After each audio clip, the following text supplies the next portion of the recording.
Welcome to We Sing the Bass Electric, a podcast for bass lovers and music enthusiasts of all genres. Join us as we revisit some of the most iconic recordings from different bassists, past and present, discussing behind-the-scene insight and stories that made up some of the most revered albums of our time, all from a bass player's point of view. Now here's your host, international recording artist, Mr. Christian de Mesones, aka Big New York. Hello, bass family and music lovers. Today's episode is a slight departure from what I've shared with you in the past. I've invited two of the most successful independent recording artists in the smooth and contemporary jazz genre to share some insight and backstories about how they achieved success in the music business. Tony Saunders, whose latest release, Sexy Something, has spawned multiple top 10 singles, including his cover of the Whispers hit Rocksteady, and Brendan Rothwell, who is still promoting his second release, Sentiment, have both achieved number one chart status on smoothjazz.com. Brendan has also amassed over 1 million listeners on Spotify. As always, if you like what you hear, please support We Sing the Bass Electric and subscribe to us on YouTube, Spotify, Apple, or your favorite podcast platform. Thank you. This past year, the world took a long pause as the pandemic took front and center stage, affecting how artists make a living. Musicians, band leaders, and recording artists were forced to pivot, especially those who made a living from live performances. My first question to you, my fellow bass brethren, is how did you prosper and keep your creativity alive moving forward through this past year? So, Brendan, tell us what was your motivation and your strategies and your secrets, man, about handling this pandemic situation? Well, I think your phrasing of your question was exactly right, because you said the pandemic took center stage, right? I mean, that's the place that we're all used to being. And this thing came out of nowhere. You know, I was down in California in February of last year. It's where Tony and I first met. Yes, that's where we met, yeah. Right. And you know, we'd heard about this thing happening somewhere else in the world. You know, we had a great few days in California. We flew back, we got to Calgary. I was back in my Monday to Friday oil and gas world office job, you know, pay the bills, all that good stuff. Mm-hmm.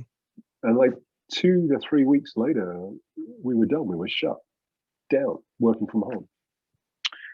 And then a couple of months later, my job went away, right? 600 of us lost our jobs that week from the oil company. So my motivation very quickly became the thing that I've been doing, not quite as long as Tony, but almost as long as Tony, which is playing. I've always played. So I've always worked, but the music thing for me, really since, you know, pretty much being born, music was part of me. So I was fortunate. It was almost, I don't want to say easy, but it was kind of a no-brainer for me to swing from corporate world to focusing purely on the music piece. The Sentiment album had been out, just over a year at that point. It was still doing pretty well. And I was building somewhat of a reputation in that sort of North American space anyway. And so I was in contact with other artists. That was a very big motivator because other people wanted to chat about music. But then as the pandemic played out and took over from just center stage to the entire stage, and we started to see, you know, clubs closing and people walking away from the industry, it became even more motivational, because now I had other artists that maybe we'd been talking a couple of months ago about a project. Now they would just want to phone up and chat. They just want to talk and, you know, hey, I'm having a bad day. I'm having a really bad day. And so, you know, we're not going to figure out mental health stuff on this call today and fix all that, but it's a big piece of all of our lives. And so a lot of these guys and girls, musicians that have been doing music full-time all their lives, suddenly that was ripped away. So I consider myself fortunate that I guess I didn't lose that, because I hadn't been solely focused on that. And it put me in a position where I was able just to talk to people, you know, and talk people through some of this stuff. And I found that very motivational for myself. in terms of how did I prosper, well, a few things happened. Thankfully, there are still people in the world that want to buy music on CD. That kind of helps, right? Mhm. The streaming thing, as much as people have knocked it and as much as people get upset about it only pays, hundreds of a cent, that's probably true, but it's a kind of question of, how many spins do you get? How many people are actually playing your music? And I know we're going to talk a bit about branding later on in this conversation as well, but that's a huge piece of it. And so I was suddenly given time to work on some more of that stuff even more, continue the branding piece, continuing to push out the name and the music, and saw that steadily grow. Of course, the whole world was at home listening to Spotify, right? So it kind of helped a little bit. But that was a big motivation for me, and it was a big way for prospering. But prospering isn't only financial. A lot of people make that mistake. And I think prospering in the last year, for anybody that's been able to sort of keep their head above water and just keep a strong focus, that's probably the best kind of prosperity you can have right now, is a positive mindset. So this downtime allowed you to kind of reach out and make more connections, branch out, because it gave you the time to Right. make those calls and to share your energy and your space with so many of us who are doing kind of the same thing. What both you and Tony have one thing that I've definitely noticed The about your haircut. history. Besides, you know what, man? I'm not going to be the only fool here, man, with the smooth jazz hat on. Okay, let me take my hat off, bro. I still got some hair on the top of my head. But you both got this incredible branding and marketing situation through Smooth Jazz Global, Sandy Shore's company. Right. And how much do you think that affected your visibility, Tony? You've already worked with Sandy for on more than one single, Yeah, right? I've worked with her for the entire 11 years of my smooth jazz career here. I would say that they're very honest. I love them to death. That's like Brendan said. That's how we met. We met last year in February. We were like on such a high. We watched. Yep, there goes a picture of I love it. I have that picture on the wall right here. And we met in February. We were on a high, and we're at the smooth jazz thing. Dave Kaz, we're there with Kaz and Nathan East. I saw Nathan East make a mistake, so I felt a little bit better. Yeah. I saw him make a mistake at sound check, and I was like, wow, he makes mistakes. Unbelievable. Greg Fillinganes never makes a mistake on keyboards, and Ferroni was like hella funny. And so we're at this thing. My record was doing like hella good right then. It was like on one of the charts. I think that was when they still had the indie chart. It was like number one for like 12 weeks. That's And right. and when you're one thing I will say, whenever you go up the charts on them, it brings attention to you, and people call me out of nowhere. In fact, here's my letter that Dave Kaz wrote me after that event. You know what I mean? The Kaz, and he goes, he says, Tone, I want you to continue to do what you do independently, which was a great motivational thing. He said, I hear about you. I hear about you, you know what I mean? He says, and plus he has a house up here by me in Sausalito. So, that was a great connection. But in March, I was on top of the world, and smooth jazz helped my sanity stay the same. I think that everything that they do is for you, but it's also for them too. It's a business, Yeah. but Sandy, they're honest, and they help you move your career forward. You know what I mean? And they have the personal touch that makes you feel so comfortable that you don't mind doing anything. I've worked with a lot of people, a lot of singles guys, and some of them work your song for 12 weeks and then they stop. You know what I mean? Some of them work your song until it doesn't do it anymore. But so that helped me, like Brendan said, get through this pandemic. Those 1 million spins, all of a sudden, those checks weren't 3 cents anymore. I still have a couple 1 centers, but they all of a sudden I got a couple thousands of dollar checks. You know what I mean? And watercolors plays the best. But Sandy Shore, what is a trip about smoothjazz.com? They now have more stations than Billboard has. And the cool thing about this is Billboard is only 13 stations. Right. Sandy Shore has 60 something stations. So when they say they're like the old Gavin report, the old Gavin report used to be all a black radio. And that's how they would that's how Billboard would keep track of black radio, through the Gavin report and jazz, right? And so Sandy and them are doing a good job. They've made the playing field come to them because they were women. And of course, the Alan Keplers of the world, when they first started, they were like, whatever. You know what I mean? But Sandy and them have steadily made themselves important. And they still reach out and touch, you know what I mean? Sometimes the money's kind of harsh, you don't want to pay it. But, I feel that I'm getting a fair exchange. When I really think about it, I'm getting out of them what they get out of me. And I'd say that it's been a slow rise for me to see that, but I do know that, more people call me for gigs now from all over the world than happened 11 years ago or 10 years ago. And my awareness, of I came down there just to hang out and see Nathan East, but I got to meet Brendan and we have a relationship. You know what I'm saying? And we've talked a few times. He don't know this, but I copied his branding. I like how he has a B and the R. That's kind of cool. Yeah. That's really cool. But he made me like, yeah, there you go. You have to pay attention to those little details, and then people pay attention to you. When you saying you're big New York, I said, man, who is this saying he's from? He is New York. I said, let me check this out. You know what I mean? It makes a difference. So I think that I can't say a bad word about Sandy and Donna and Sue. You know what I mean? And now I know all of them. Dale, Esther. I can't say a bad word about them because I think they're getting paid, but they are giving us a fair shake and bring awareness to more and more artists. Because there's millions of artists now. You know what I mean? And it's really easy to make a record and get it out there. But to get it heard is another story.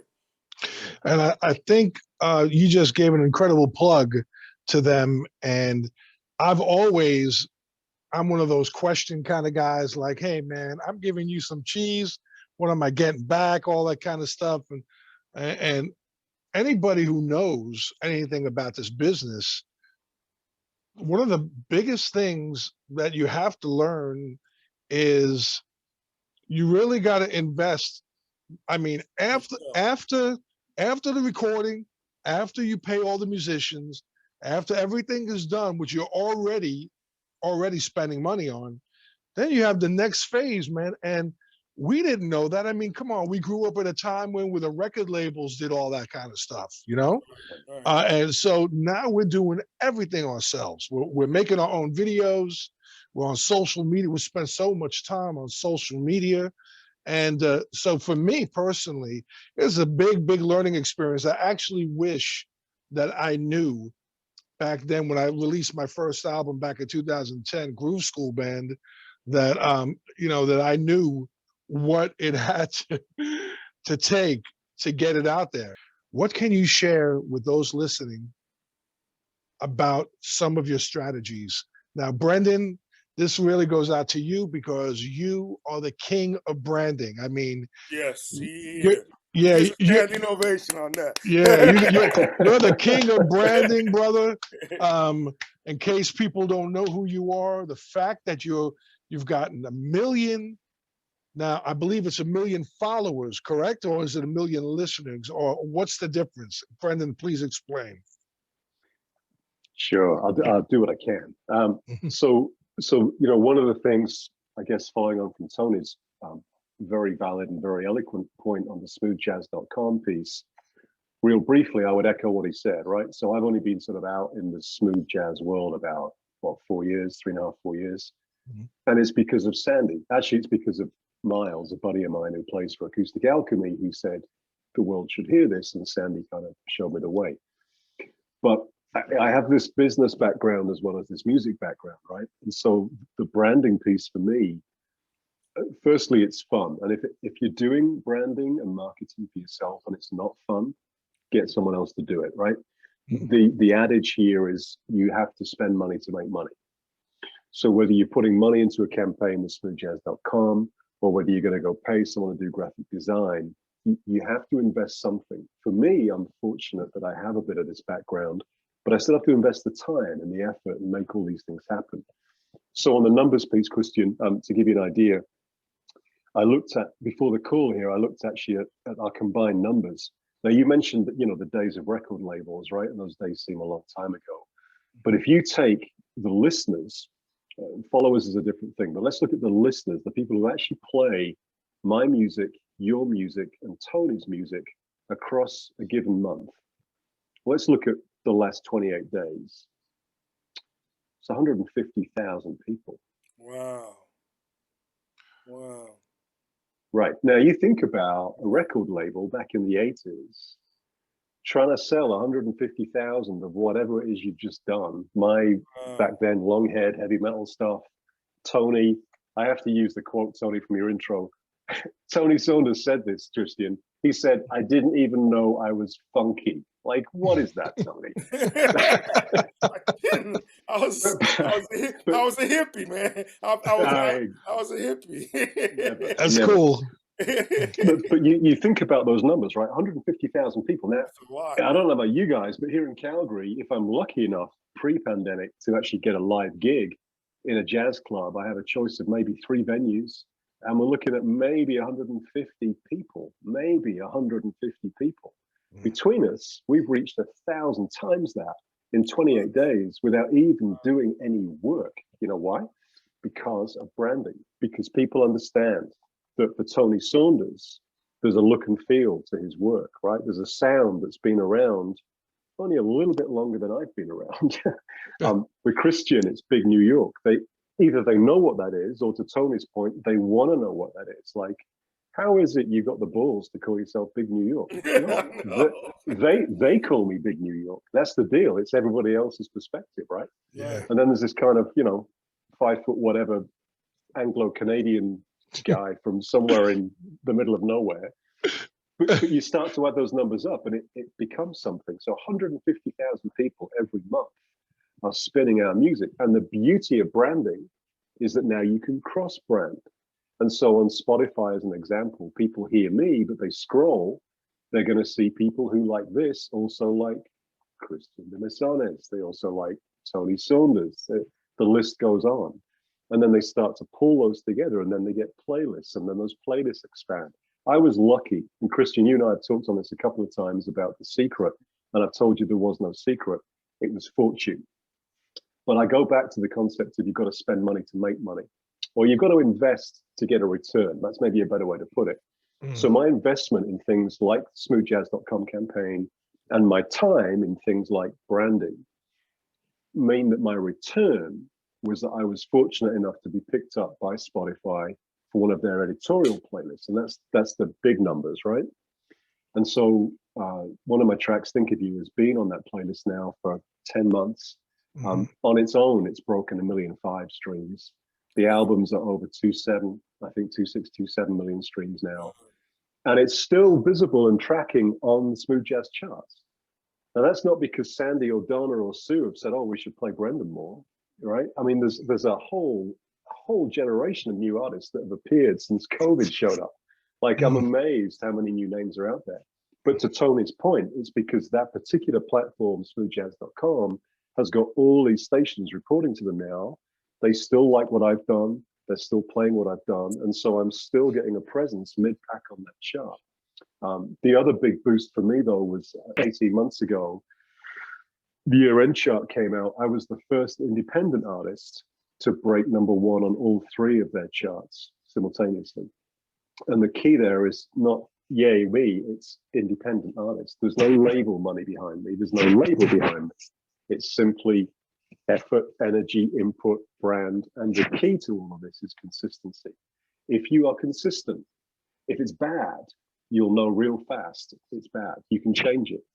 But if you keep changing what you do, you'll lose track. People don't know who you are anymore. They lose track of what you're trying to be or who you're trying to be. So be consistent in what you build, and you will find out whether people like it or not. And generally, if you're on the right track, you'll get the results in the digital world today really, really fast. He explained it really well.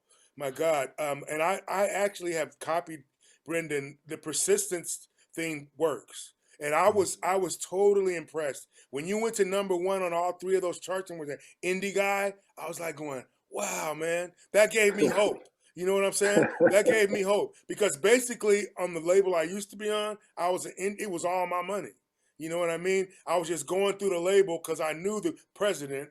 And he fended off those people who said, "Hey, give me $1,500 and I'll get you in on WCBS, whatever. We'll get you on a station in New York." And then they send me back a report and my name is spelled wrong. So I know you're lying. You know what I mean? So he kind of eliminated all of the BS. You know what I mean? So I didn't have, because I'm pretty square. I'm trusting. You know what I mean? If you tell me something, I believe you're gonna do it. You know what I mean? I don't have those because I mean I'm just a hippie guy, you know, and plays bass, and you know, and I love people, and I love honesty. You know, though honesty is my fortitude. You know, if you could be honest with me, if I suck, tell me I suck, or I'm not right for the project. Tell me I'm not right for the project. I love that. You know what I mean? Because it'll make me maybe learn that a little more, or maybe not. You know what I mean? That might not be my niche to get in. But I saw Brendan's the way he has this cards where he stands up with his bass, and he has the B and the R. So then I started noticing. So I tell you, I romance the bass like I romance life. Smooth. That's my thing. Right. And so all my favorite bass players, they would start going, "Hey, Mr. Romance, what's up?" You know what I mean? You know, they come to the gig and they say, "Hey, Mr. Romance, how you doing?" You know what I'm saying? So I said, it's catching on. So I still do it all the time. And you know, branding is very important. He has it down. And I just learned some more tips from him from Spotify, because a couple of my songs are like, they're not over 1 million, but they're approaching that now because they've gotten on other lists. And I learned that that's the trick. Niels was trying to explain to me how you can really make the most of that. I have to really sit down and read it and understand it. But he was telling me how to do it, because I basically just followed what he did, and I did it too. And then when he made #1 on all 3 of the charts, I said, what does he have? Because Shinachi and Trippin' in Rhythm and a couple other those really big labels, they've got on Billboard. If you notice, you look at it, they're there. You know what I mean? There's only 20 slots. There's only you could play 7 songs or 8 songs, 12 songs in an hour. You know what I mean? So that might not be none of us. You know what I'm saying? So it's really, really, really forthwith that you really brand yourself well. I love both of you guys, Brandon. I tell you guys are doing a good job, because I knew that it was work. We all took that step where we know that we feel comfortable with what we're saying. So with both of you guys, and it's, you know, it's worked. It's worked. It's got us here. Hey, I did a tune with Brendan. If I wouldn't last year at this, or a year and a half ago, I didn't even know him. You know what I'm saying? You know, so it's really a great thing, and to watch the success of the independent artist is a bunch. Is really, you know, it's really something great to see. I've had a great time with all of you, man. I'm not going to keep you long. I'm going to ask you one last question. I mean, I know we could talk about bass and all that, but I wanted to keep this around 30 minutes. So my last question to both of you is, what's new for 2021? What do you have on your plate and that the world is going to be surprised with? Brendan, go ahead and tell me, because I know you've been a busy beaver, bro. I know. Well, for Tony's pleasure, I got a couple of cabbage recipes I want to share. Can we do that now? Hey, you're gonna have to work hard, man, because this was like screaming. Oh man, you got some hot sauce on there, Tony? Oh yeah, we got this hot sauce and the ham hocks in there too. Oh, Oh, it was good, man. It was good. Okay, I got you, man. I got you. Well, okay. Well, we'll do recipes later then. Okay. What have I got going on right now? So the collaboration thing, like all musicians, during the pandemic, we've had to kind of think a little bit differently and approach this a little differently.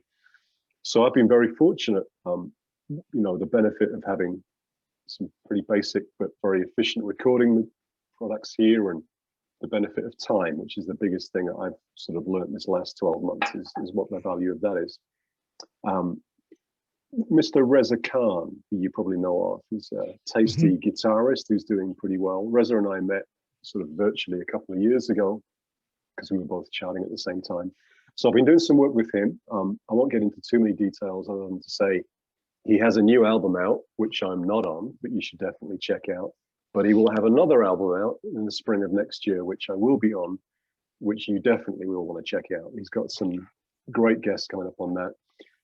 There's a guy, Tony Saunders, I think his name is. He and I are doing a track that's coming out pretty soon. The Englishman is a strange departure for me from the smooth jazz world, but it's a couple of other British guys originally, both now in North America. And it's a kind of mixture of instrumental and vocal stuff. The singer is actually big buddies with Mark King from Level 42. So there's some Level 42 stuff in there. They kind of said, hey, who do we know who plays Level 42? And my phone rang, which was good news. And, some other artists that are, I would say kind of, my level in terms of how long they've been out in this smooth jazz world, and they've hooked up, and we're working on a few pieces there. And also the progressive metal world, of course, I have to dip my toe back in there from time to time. So I'll give a shout to my friends, the band Heyoka's Mirror. Their debut album came out, I think, 2 months ago. And that's, if you're really having a bad day, don't go watch their videos, is all I'll say. That's cool. It's a little intense. Is that video, does that have you wearing a black mascara, man, around your eyes, man? Is that right? Or no, it doesn't. It has me wearing leather pants that I bought back in 1999. I can still get into those. Good for you, man, because I can't get into mine, man. I was wearing more leather in that video than the average cow, but it looks good. Looks good. That's awesome. But no mascara. Man. No, these eyes are pretty. I just add these and metal. There you go. There you go, man. All right. And what about you, Tony, man? What you got on the horizon for us? I got a new album coming out, new label. Just started the title this morning. I woke up and I said my album is going to be called All About Love. I got Summertime Love. I got Celebrate You, a song that I can't tell you because it's a popular song and I can't tell you the name of it because somebody might steal it and put it out. But Just Between Us, all the songs are about love, and basically that's what it's about. And it's coming out on a new label. It's called Baja TSR Records, which Niels is on, Lawson Rollins is on, and the guy Tom Hayden is the president. And he's a good guy. He's a fair guy, and I'm hooking up with him just to take some of the pressure off of me from having to do stuff. I got 15 grandkids, and they don't care about that I work till 2 a.m. At 7 o'clock, I need to be downstairs cooking breakfast and ready to play games. You know what I mean? So they don't really, but they love the music, which is really fun to watch. 4-year-olds, that got a little vibe and stuff like that. So I got this CD coming out, and the only song that's not about love is with a friend of mine from Alberta, and that song's called Border Patrol, and that's because he's on that border and I'm on this border. But we are cross-borderless. We hold no grudges, and we want to go back and forth. So, we want to go back and forth. So we exhibited that on the track as an extremely funky track. We both made each other play better. It did exactly what it was supposed to do. It's a great song. You're gonna love it. In fact, I wouldn't let it go back and forth no more because he was gonna try to do something else, and then I was gonna have to do something else, and then and then so I just said, "This is enough, okay, for this song." No, it's a great song and a great opportunity to play with your friends. You know what I mean? We genuinely met and had a great time. We had a great conversation with both our wives and our family. You know what I'm saying? That stuff doesn't happen. You know, so that's the fun part of life. So I have this CD will be out in June. No, I'm sorry. It'll be out in August. Of It's this all about, year, yeah, August of August of this this year, year. August Okay. of 2021, and I'm doing a festival August 27th through 29th at the Golden Gate Jazz Festival. I'm the producer of the event, and so Friday night we have Kim Waters and his daughter Kayla Waters, Mhm. and we have the guys from Special Effects, uh, Minucci Yeah, Chili and Minucci. Chili Minucci and Yeah. uh, I forget Leo Tizar. Um, Yes. Yeah, he's and we excellent. yeah, Yeah. and Karen Briggs, Eric Oh, yes. Yeah. Marienthal, and yeah, Eric Manthal in that band, and Mm. then my band's opening up the show, and then Saturday night we have this guy named Brendan Rothwell, Brendan the Messiah from Jamaica, a Mm. great jazz guy that I happen to play on his record, and he's coming here to play. Then we have Pete Escovedo, Oh, the yeah. Escovedo family, and the Oh, Count yeah. Basie Orchestra. And then Sunday we have Regina Bell, Jazz in Pink with Gail Johnson, and Brown Sturgis and Brown. So you're playing on all 3 days, No, correct? I'm playing 2 days. Just Two 2 days? days. Yeah. Okay. All Uh-huh. right. And how? And explain to me because you shared this on Facebook, so it looked like, from my point of view, that you were producing this event yourself. Are you producing this event yourself, or you're just hired to be the music director? No, I produce. I met in the real world. I met Peggy Haas.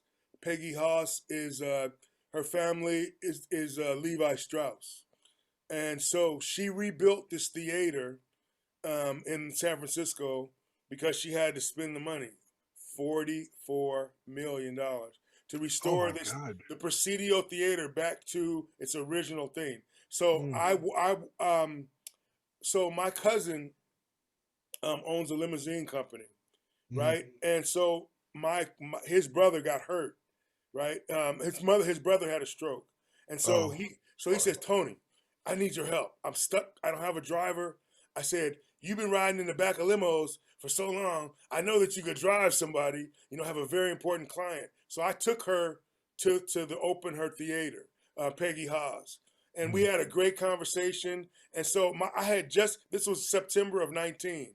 I just had my CD "Sexy Something" in my hand, right? I just had got it. I hadn't even heard it yet. I walked into this theater with my CD, and I went to the, after giving her a ride there, I went to this PA guy. I said, "Hey, can you play my CD, please?" Because I didn't have nothing to do till she wanted to ride home, right? mm. And they had I looked at, they had a Myers sound system. They had, I listened to my CD. It was like OMG. It was like off the hook. And so I said, man, this would be a great thing, the great place for a jazz festival. I didn't think nothing of it. I just was talking to the people that worked there. I was like, man, this would be something off. This would be off the hook. This place is beautiful. 600-seat theater, not a bad seat in the house. Seats wide enough for people fat booty like me. It's still comfortable. You know what I'm Me saying? too. Me too, man. Me Hey, too. we could both sit there and it's comfortable. It's like you're Oh, sitting in first class, And wow.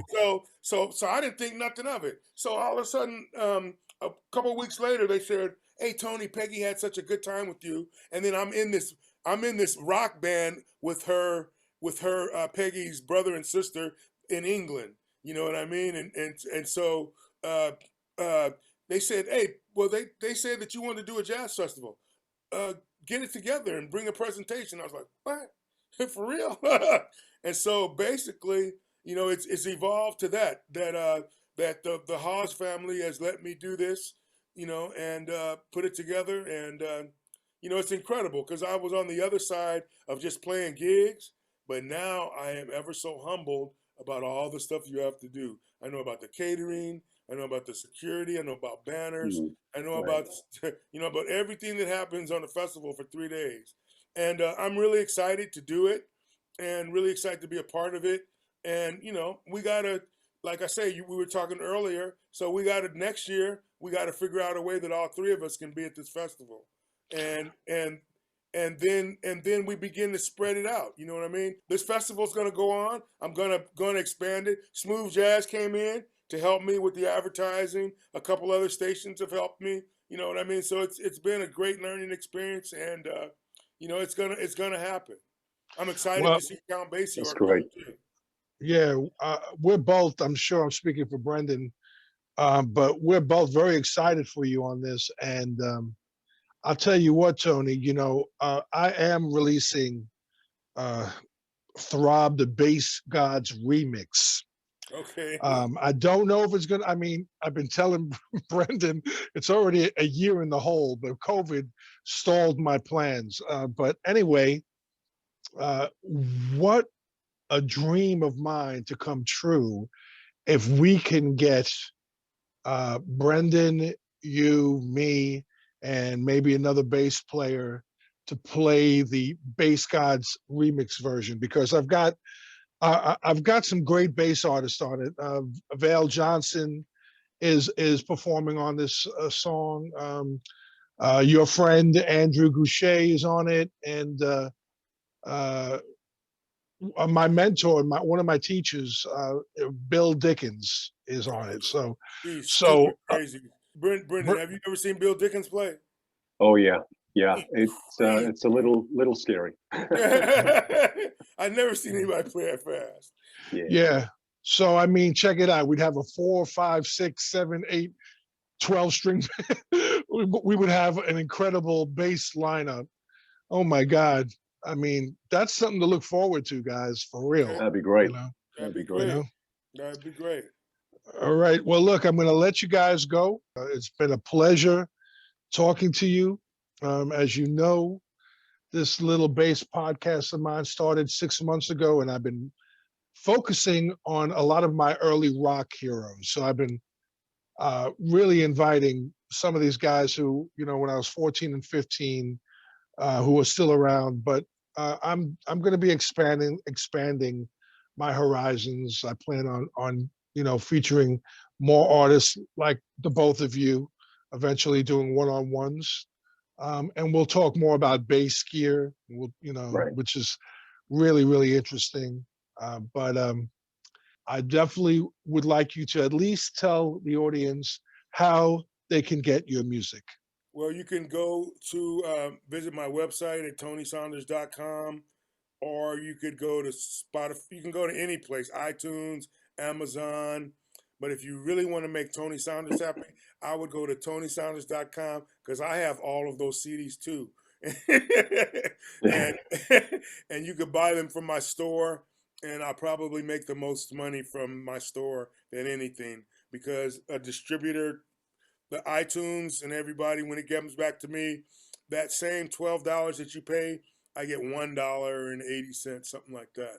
That's a So horrible, horrible thing. yeah, That's a tragedy in my book. So, what I plan on doing, Tony, is I'm going to buy 2 of your CDs. I'd like you to autograph them for me, mail them to me, and I will okay, give one away to one of my followers. okay, no All problem. of my 38 followers. And that goes the same for you, Brendan. Um, go. I got to tell you this, by the way. I just, um, Tony, man, this new single of yours, uh, Bou- how do you pronounce it? Boke Avenue? Balk Avenue, Balk Bauk, Avenue. Bauk Avenue. Catch When the I D first, train.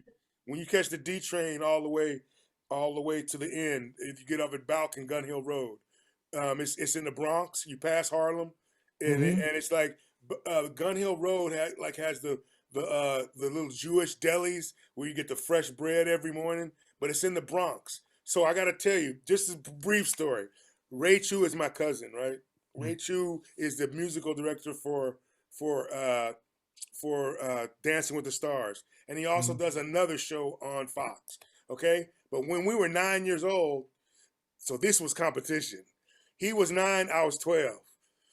We're walking down the street. First of all, I flew to New York playing piano, and I play my little piece, and I'm all happy, right? And Ray sits at the piano and goes, "Oh, you do that?" And he goes like, and I went, "What?" Right? Wow. And then we're walking down the street, because me and him were like brothers. And he goes, "The bus is in B flat." I went, he knows that too. Jesus Christ. And then so we've been tight. We're competitive, basketball, football, baseball, everything. We're like, my brother never played sports. So my brother's 6'4", I'm 5'10". I could block his shot in basketball because I had hops. You know what I mean? But he'd go shot up, get out, And so, but me and Ray Chu, he was like totally the musician's musician. And at 16, he played with Melba Moore. He was a musical director. At 18, he played with Ashford and Simpson. He's on Mr. Magic. He's on Wine Light. Him and Marcus Miller went to School of the Arts the same time. You know what I mean? And what's odd about that is Marcus Miller graduated from School of the Arts on clarinet, and Ray Chu graduated on drums. Because and so these guys are like, so every time I come to New York, I'd play on a session with Ray Chu. He said, "Tony, you ready?" It's like I play with all the badass cats, all the great cats, and and I just couldn't make mistakes. You know what I mean? Because if you make a mistake in his world, you don't get called back. You know what I'm saying? So I had that all my life of him playing with somebody great to look up to. That was my competition, let me just see if I could just hang. You know what I'm saying? But I got to play with so many people. Our play aunt booked all the sessions in New York. So I'd go to the place to hang out with my aunt, and Patty Austin would be sitting there. Luther Vandross would be sitting there waiting to go to their next gig. Ralph McDonald would come running in. Where's the next commercial at? Will Lee. I met Will Lee there too. And then I just lucked up and got a gig when I was 21 with Dave Liebman and Dave Liebman and Pee Wee Ellis. And so I would go to Dave's house. Who was there learning sax from Dave? Michael Brecker. You know what I'm saying? It's like, so this is like, so that was my competition. But Balk Avenue taught me music because Nat Adderley Jr., Nat Adderley, Francisco Centeno, the bass player. Oh man, he's like ridiculous. Sammy Figueroa, Tinker Barfield. Tinker Barfield played with Luther, and he's actually on a couple of tunes that we think is Marcus on Luther stuff, but it's Tinker. You know what I mean? And Tinker, Ray, and I forget the drummer's name, they all grew up together. Remember Showtime at the Apollo? Yes, of course. Did you ever watch that? Well, it was I used to watch Chu, it religiously, man. Ray Chu and the crew. Ray Chu and the crew. That was his I'm band. very familiar with Ray Chu, bro. Hey, and now he does everything. Everything. The Macy's parade, the lighting of Rockefeller Center, the lights. You know what I'm saying? All right, this is what we got to do, man. So tell them about Balk Avenue. Man, Balk Avenue, I got to tell you, I first heard it, I immediately stopped in my tracks. I was like, who is that? I heard it from Lynn Tucker, who is the music diva at Cafe Nouveau, right? She has a show for, I believe, Jazz City, right? And so I heard the track. I called her right away. I said, who is that? Who is that? Tony Saunders. Man, your intro, which is, let's be real now, okay? It's very reminiscent of the intro to Carly Simon's You're So Vain. You know that, right? It's very reminiscent. Check this out. Gail Johnson told me to play that. I had no idea. Now, of course, I'm serious. I'm not lying. I'm Scout's honor.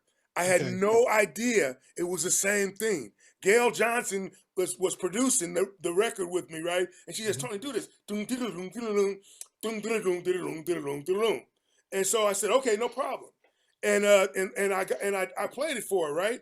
I had no idea it was the same thing as Carly Simon's record from back in the You're So Vain. I Yeah. probably think the song is about you. You're so vain. I had no idea till the song had been out for a while. And then people start going, Tony, you stole that from Carly Simon. I'm going like, huh? You know, I'm you know, I don't smoke weed or nothing, but I'm a spacey guy. You know what I'm saying? From So back, you're telling me that you never heard that track before? That I Carly mean, I Simon heard the track? song. I heard the song before Yeah. because I could sing it. You're so man, but Yeah. I didn't remember the bass part until Holy. Oh somebody my God. told me that they said, Tony, you didn't stole Carly Simon's bass lick and put it on your record, and because you can't, you know that you can't copyright bass lines, you know that you're safe. I'm saying like, Gail told me to Oh. play that. Well, you Gail, know, man, Leland Sklar play that? Is that who played on that track? I didn't I'm do my not sure. research. It probably was Leland Sklar. You know, You know, you know that there's a mistake on that. No, there's not a mistake on that. There's a mistake on, I think, Carole King record. It's too late. On the oh, long version, there's a mistake that they left on. You know, what can I say? No, but I oh, had no idea that that was that song. I swear to you, when people start telling me that, I was going like, really? And then I went and did my homework and listened to the record. I went, dang. And that's not a bass doing. man. I'm not. It's not a bass doing it on the record. It doesn't sound like a bass. Oh no, that's a bass doing that. Oh, it is. Okay. Oh yeah, Yeah, okay. All yeah. right.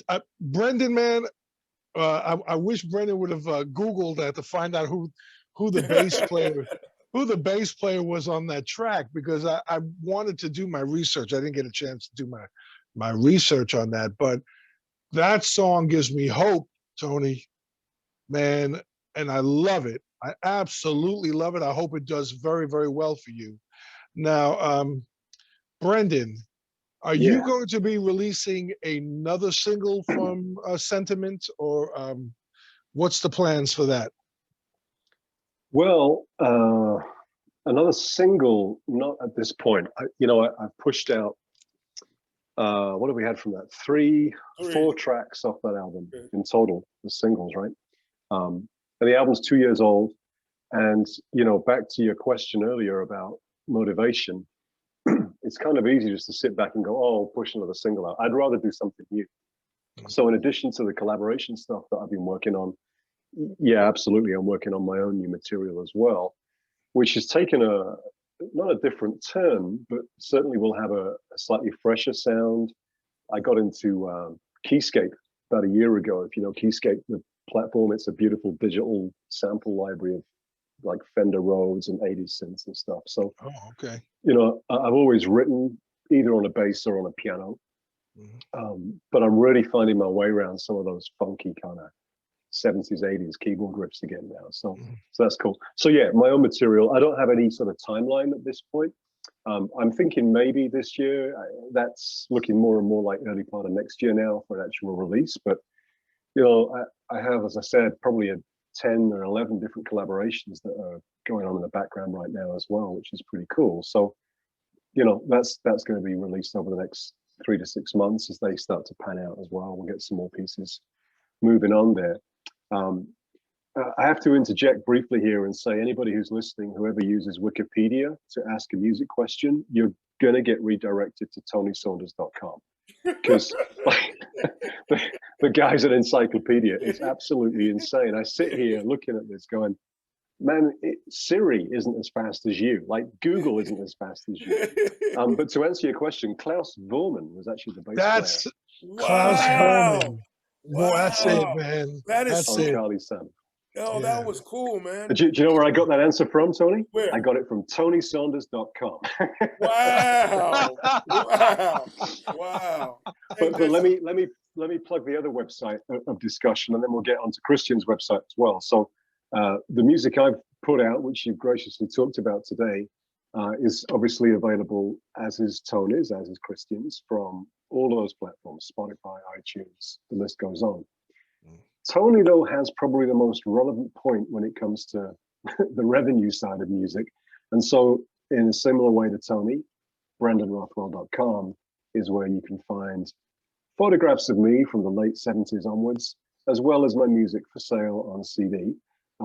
It's actually quite amazing the amount of people that do still buy it. And I think more than half never actually play the disc. They simply want to buy it as a kind of keepsake. And I get notes from people saying, hey, please sign it to me, or, sign it to my dog, or whatever it is. And I'll happily do it.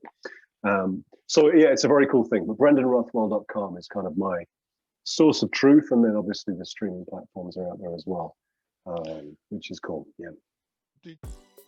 If you enjoyed this educational music program, please subscribe to We Sing the Bass Electric on your favorite podcast platform. We would love your feedback.